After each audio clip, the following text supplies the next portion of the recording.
qual é o melhor investimento para R$100 para 2023? Ou seja, qual seria o melhor investimento também para R$1.000, ou R$10.000, ou R$100.000, ou tanto faz o dinheiro, mas a partir de R$100. Enfim, vamos fazer uma jornada ao longo desse vídeo para tentar investigar, descobrir e talvez trazer uma resposta para você. Então espero que você goste do que a gente preparou, porque foi feito com muita pesquisa. E antes de a gente começar aqui, eu tenho um pedido especial para você. O primeiro deles é que você curta o vídeo, isso aqui já é de praxe. E olha só, é muito importante, quando você curte, o YouTube ele começa a divulgar para vários nichos diferentes, é muito interessante e nos ajuda a fazer o trabalho chegar a mais pessoas, tá bom? Segunda notícia é que finalmente temos uma data para a próxima mentoria do 1000 ao milhão, né? Aquela mentoria que a gente faz já desde que ano, Dani? Desde 2018. Só 2018? Mas não sei, faz um monte, já fez o quê? Umas 20 turmas? Mas o importante é que são mais de 100 mil alunos formados. São mais de 100 mil alunos formados. No ano que está passando agora, 2022, a gente só fez 2 aberturas de turma, né? Então está ficando cada vez mais escasso e já temos a data da próxima mentoria. Ela vai ser no dia 10/1/2023, ou seja, só ano que vem.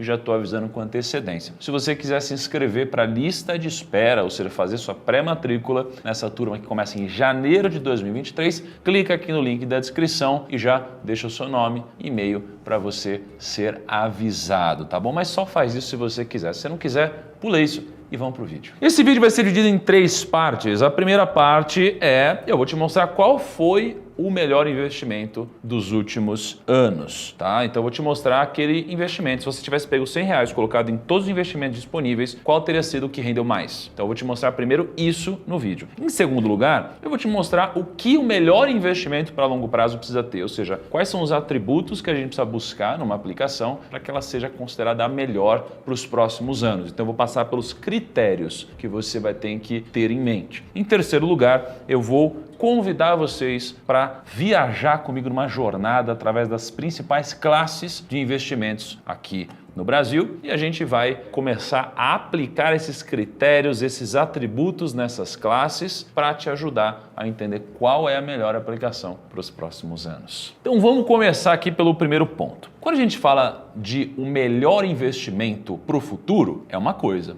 Quando eu falo melhor investimento do passado, ou seja, aquele que já aconteceu, eu só vou olhar para uma coisa, para a rentabilidade. Porque de fato não importa o risco que eu corri no passado, já que ele é inexistente, já que ele já não existe mais. Então, se eu quero olhar para o melhor do passado, eu só olhar para a rentabilidade, que é diferente de olhar para o futuro, onde eu vou ter que levar muito em consideração o risco, porque existem cenários improváveis. Então, no passado, o melhor investimento, olha só, você chuta aí qual que é? Será que foram ações? Será que foram ações da Magalu? Será que foram as ações de Petrobras, que bombaram muito? Enfim, olha só, o melhor investimento. Se você perguntasse para qualquer pessoa em 2008, qual vai ser o melhor investimento para os próximos anos? O que alguém responderia? Provavelmente não responderia o que de fato aconteceu. Porque um Bitcoin em 2008, ele era 0,0007632 dólares. Ou seja, era bem menos que 1 centavo. E hoje ele vale mais ou menos 19 mil dólares. De lá para cá ele subiu em média 106% ao ano. Ou seja, se você tivesse investido R$10 em 2008, você teria 247 mil reais hoje. Se tivesse investido R$100, você teria 2.478.000. E, John, olha só, se a gente tivesse investido R$1.000, a gente teria 24 milhões hoje, cara.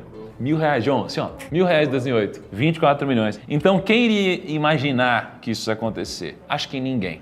De fato, algumas pessoas devem ter passado por isso. Acho que a maioria que está nessa época perdeu seus bitcoins, né? Tem muito bitcoin perdido, mas se eu fosse olhar para o único ativo, ele foi o que mais rendeu. Que loucura, R$1.000 teriam virado 24 milhões. Imagina se eu tivesse botado R$10 mil. Então aqui foi basicamente um fun fact, né? Pouco importa o que rendeu até aqui. Eu quero saber do que vai render, tá? Então a gente precisa pensar no seguinte, o que o melhor investimento precisa ter? Na minha concepção, o melhor investimento precisa ter 3 coisas. Então vamos lembrar que a gente não pode prever o futuro, não dá pra gente prever qual vai ser o próximo Bitcoin, mas a gente pode reunir 3 pilares essenciais que podem te ajudar a não fazer cagada e não necessariamente escolher o melhor, mas ficar entre os melhores. Quais são as 3 coisas que eu acredito que nos ajudam? Primeiro, risco controlado. Eu preciso encontrar alguma aplicação de risco controlado. Segundo, eu preciso de um retorno adequado ao risco que eu estou correndo. Em terceiro lugar, eu preciso de um bom imposto ajustado. Então, para mim, esse daqui que é um tripé importante para eu começar a identificar onde eu vou alocar meu capital. Risco controlado, retorno adequado e imposto ajustado. O que seria o risco controlado antes de eu entrar aqui nas opções? Não importa o quão cuidadoso você seja, nenhum investidor pode eliminar a volatilidade do investimento por completo. É impossível. E essa volatilidade, que é o quanto o investimento oscila, ele testa até os maiores investidores. Então tem várias histórias de investidores profissionais que pela volatilidade acabaram saindo antes da hora, entrando depois do momento, ficando desesperados e tomando decisões por causa da emoção. Então a gente precisa encontrar um risco controlado. Segundo lugar, a gente precisa de um retorno adequado. O que é um retorno adequado? É eu ter um bom retorno relativo a alguma coisa. Então você pode encontrar um retorno que parece que foi ótimo, mas nem tanto. E você pode encontrar um retorno que parece que não foi bom, mas foi incrível. Então, por exemplo, imagina que a gente está aqui num ano onde você investe todo o seu capital na Bolsa de Valores. E aí vamos imaginar que durante a crise do Covid, por exemplo, a Bolsa caiu 50%. E a sua carteira, ela caiu 10%. É ruim perder 10%? Claro que é. Mas como você investia tudo em ação e o mercado inteiro acionário caiu 50%, de forma relativa você foi muito bem, tá? Então você perdeu 10%, mas o seu alfa em relação ao mercado foi de 40%. Agora, se eu falar que você teve um rendimento de 20% na sua carteira, é bom? Pô, é muito bacana, você aumentou em 20% o seu patrimônio, mas a bolsa nesse ano subiu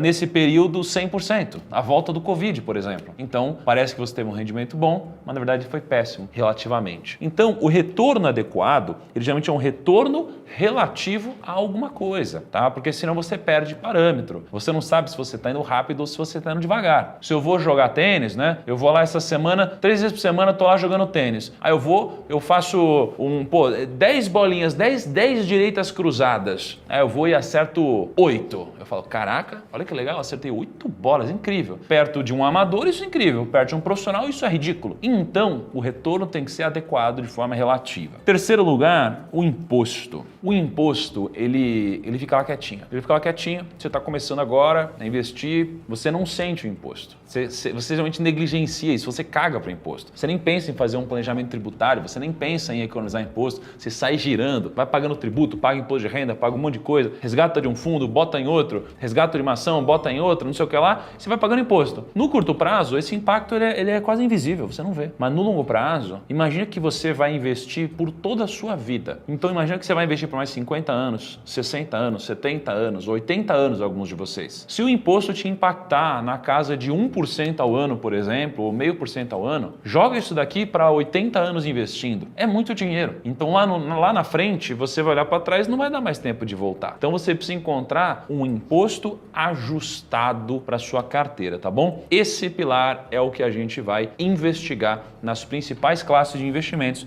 para tentar descobrir qual é o melhor investimento para R$100. Combinado? Então vamos lá. E antes de eu continuar aqui, me diz o seguinte, deixa nos comentários para você, se você tivesse agora, você tem R$100, eu tenho certeza que você tem, na verdade, mas você tem R$100 e você tivesse que colocar num único lugar, aonde você colocaria? Só R$100. Bota nos comentários agora e esses R$100 você só vai buscar daqui a 30 anos. Aonde você vai buscar esse dinheiro? Ele tem que estar em algum lugar, tá bom? Me fala nos comentários onde você vai colocar e vamos ver se os primos estão com um grau altíssimo de discernimento ou não. Primeiro ponto, ação. O que é uma ação? Ação é um pedacinho de uma empresa, você já sabe, né? Tem uma empresa negociada na Bolsa de Valores, então quando eu compro uma ação, eu compro um pedacinho dessa empresa. Se essa empresa tem lucro e distribui parte do lucro para os sócios, eu sou sócio, eu ganho uma parte do lucro. Como que eu vou ganhar dinheiro geralmente com uma ação? Quando o preço da ação subir ou com essa distribuição do lucro que a gente geralmente chama de dividendos, ok? Como que você poderia investir com R$100 em ação? Você poderia comprar um ETF, né? Você pode comprar um BOVX11, que ele basicamente compra todas as ações do Ibovespa ao mesmo tempo e custa menos de R$15. Então com R$15 você pode comprar hoje praticamente 70 empresas. Você pode virar sócio de 70 empresas. Olha todas as empresas que você pode virar sócio investindo R$15. E a taxa de administração é muito baixa desse ETF, ok? Ou você pode também comprar o BOVA11, que tem uma lógica parecida. Então, se você não sabe que ação comprar, você pode simplesmente comprar todas, tá? E se você já viu que é acessível, você pode comprar até com menos de R$100. Agora vamos pensar aqui nos 3 critérios critérios que a gente vai buscar. Risco controlado. O que é o risco? O risco ele vai ser a volatilidade, é o sobe e desce do negócio. Então, olha só, a volatilidade do Ibovespa, ela foi de 93%, ou seja, ela oscila pra caramba. Olha um gráfico do Ibovespa, só para você ter uma noção de quanto ele sobe e quanto ele cai. Pô, às vezes em 2 meses, como no Covid, cai 50%, depois dos próximos meses, mais ou menos uns 4 meses, sobe 100%. Então,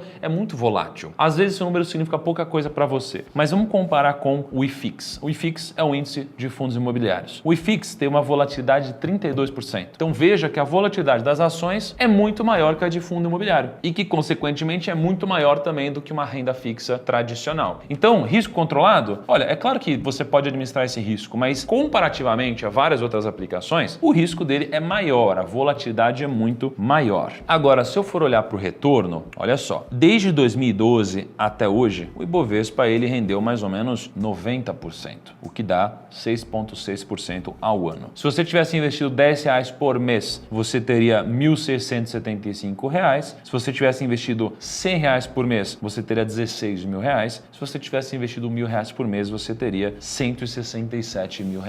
Qual que é o ponto? Desses 10 anos, 4 anos foram fechados com uma rentabilidade negativa. E por que eu considero a rentabilidade alta da Bolsa de Valores? Porque isso daqui é uma média. Você tem ações que multiplicaram a capital inúmeras vezes, tem ações que foram muito mal. O que vai definir aqui é você de uma forma escolher boas ações ou se expor a ações no longo prazo. Então um retorno geralmente tende a ser um retorno maior do que outras aplicações, justamente pelo fato de ele ter mais risco. Então os investidores cobram um prêmio maior para investir na Bolsa em relação a você investir numa renda fixa, certo? Então o prêmio tem que ser maior porque o risco também é maior. Agora sobre o imposto, tá? Primeiro, né, você é isento de imposto de renda nos dividendos, o que é ótimo, tá, para o investidor. Depois, você pode vender até R$20 mil por mês e você é isento de imposto de renda em vendas até R$20 mil, tá? E o que ultrapassar isso, você vai pagar 15% sobre lucro. Outras aplicações, elas têm regras um pouco diferentes, então você tem um imposto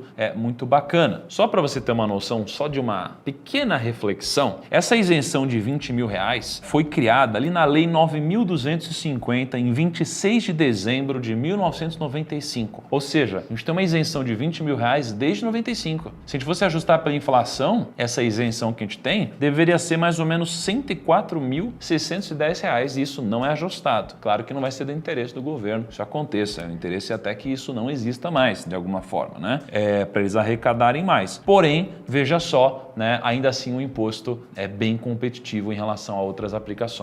No final do vídeo, eu vou colocar todas as aplicações, uma de cada lado, né? Uma do lado da outra, quer dizer, e vou colocar uma tabelinha comparando todas elas, tá bom? Mas vamos seguir aqui. Fundo imobiliário. O que é fundo imobiliário? Ao invés de você comprar lá um apartamento ou uma casa ou um imóvel comercial, você compra uma parte de um fundo, esse fundo compra o prédio inteiro e aí esse prédio inteiro recebe os aluguéis e distribui de acordo com a sua proporção. Risco. Bom, o risco, né, volatilidade foi de 32%, como eu falei, então o risco é menor do que o de ações, mas maior do que o de renda fixa. O retorno, olha, o retorno desde 2012 foi maior do que Bovespa, foi de 6,9% ao ano. Então, investindo R$10 por mês, você teria R$1.700. Investindo R$100 por mês, você teria 17 mil. Investindo R$1.000 por mês, você teria R$170 mil. E dos últimos 10 anos, você teve só 3 que fecharam negativo. Quando a gente fala de imposto, é muito competitivo, porque você tem o rendimento isento de imposto de renda e geralmente quando você compra um imóvel, né, você quer esse rendimento. Se você vender a sua cota de fundo imobiliário, você vai pagar um pouquinho mais que a ação, você vai pagar 20% ao invés de 15%. Porém, são geralmente ativos que a gente dificilmente vende e se eu fosse comparar com o imóvel na ponta, né, geralmente eu poderia pagar 27,5%, né, em alguma operação imobiliária, então você tem uma boa operação sob a ótica de imposto. E a gente tem o tesouro direto, né, ou o que a gente poderia chamar de caixa, de cash, né, a parcela de renda fixa. O que é? Bom, basicamente, né, você utiliza um programa do Tesouro Nacional em parceria com a B3 para você poder financiar o país de alguma forma. Quando você empresta dinheiro para o país, ele escolhe alguma forma de te remunerar. Então ele pode te remunerar através de um Tesouro Selic, através de um Tesouro pré-fixado,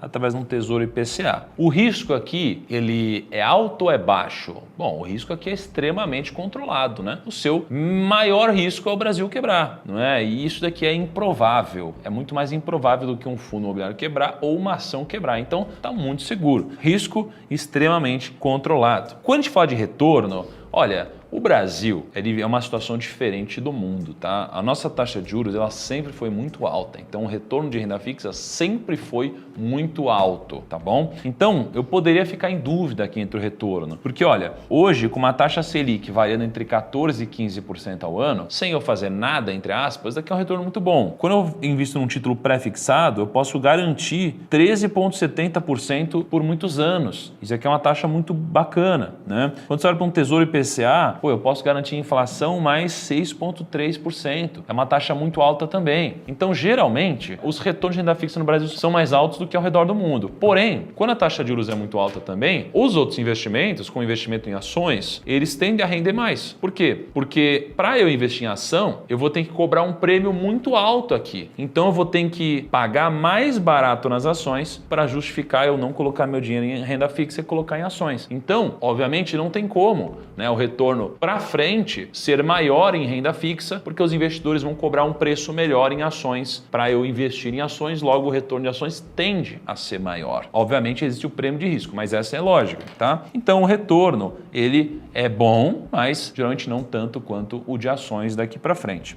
O risco ele é muito mais baixo, porém, alguns desses títulos do Tesouro, eles oscilam se você resgatar antes da hora. A gente chama isso de marcação a mercado. Então, se você olhar todo dia, ele vai estar um preço maior, um preço menor, ele oscila, no vencimento vai estar o preço combinado. Porém, se a gente fosse comparar, né, a volatilidade desses títulos com outras ações nos últimos 36 meses, últimos 3 anos, será que eles seriam mais ou menos voláteis que as ações? Bom, um Tesouro IPCA 2045 teve quase a mesma volatilidade do Ibovespa. O Ibovespa teve uma volatilidade de 26%, Tesouro IPCA 22,25%. Se eu for pegar Itaú, 32%, Petrobras 47% e Vale 3, 40,32%. Porém, se eu fosse pegar aqui, por exemplo, o CDI, 0,18% de volatilidade, né? Então veja que mesmo alguns títulos sendo bem voláteis, ainda assim eles não são tão voláteis quanto as ações, por isso o risco ele tende a ser menor. Não só o risco de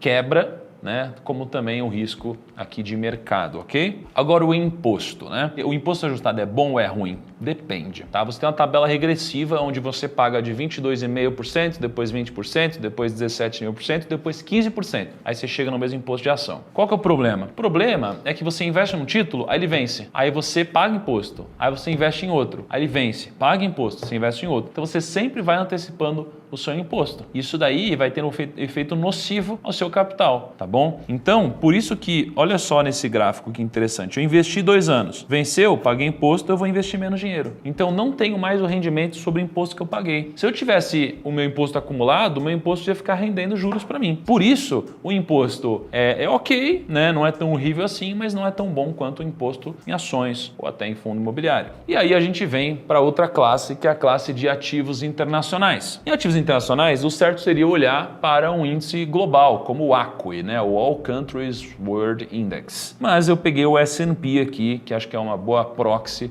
para a gente que está no Brasil, né? É basicamente investimento em todas as ações, as 500 maiores empresas, né, negociadas ali no S&P 500. E vamos falar do risco. Qual que é o risco? Então, olha só, a volatilidade do S&P foi maior do que o Ibovespa. Então, em tese, é mais arriscado, né, mais volátil investir no S&P. Foi de 114%, enquanto o Ibovespa foi de 93%. Então, o retorno, o risco, né, realmente ele é mais alto. Porém, temos também empresas um pouco mais inquebráveis nos Estados Unidos do que o histórico aqui do Brasil. Quando a gente fala do retorno, olha só, nos últimos 10 anos o S&P rendeu 236%. Então, R$10 viraram 2.300, R$100 viraram 23.000, R$1.000 viraram 232 mil reais. Ou seja, o retorno foi em média de 12,9%.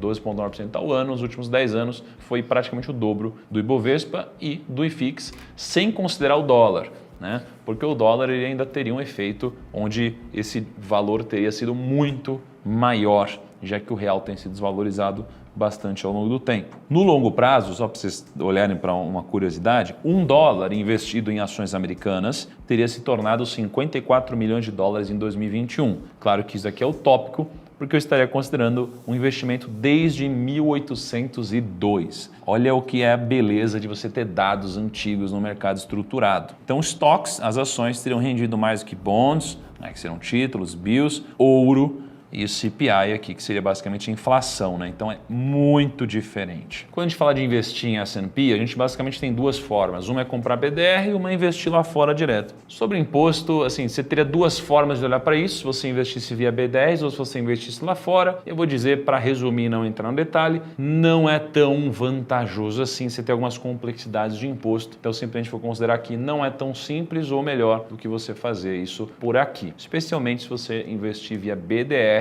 onde 30%, né, do seu dividendo, né, é retido na fonte através de imposto. Então vamos olhar agora lado a lado, tá? Ações, real estate, renda fixa e ativos internacionais. Ações, risco controlado? Não. Retorno adequado? Sim. Imposto ajustado? Sim. Ações, então, 2 pontos aqui. Real estate, mais ou menos, meio ponto. Retorno adequado? Sim. Imposto ajustado? Sim. 2,5 pontos. Renda fixa? Sim. Retorno adequado? Mais ou menos. Imposto ajustado? Meio e meio. Então eu vou dizer 2 pontos. Ativos internacionais? Meio, 1 ponto e 0 pontos. Então 1,5 ponto. Tá? O que a gente vê aqui, né? Por essas informações e esses critérios, né? E parece que real estate é uma boa pedida para os próximos anos, não como alguém que está te dizendo que vai subir, vai cair, uma recomendação, mas me parece o seguinte, poxa, é legal você ter na carteira real estate, ok? Se eu, Thiago Nigro, tivesse que colocar só em alguma coisa aqui, cara, muito em dúvida do que eu faria com o meu dinheiro. Onde vocês colocariam se tivesse que escolher só um? Ações, real estate, renda fixa ou ativos internacionais? Todo o seu patrimônio. Hã? Ativos internacionais? E você, Bruno? Renda fixa? Caraca, e você? Não, real estate. Real estate. Dividendos para sempre. Dividendos para sempre. Caraca.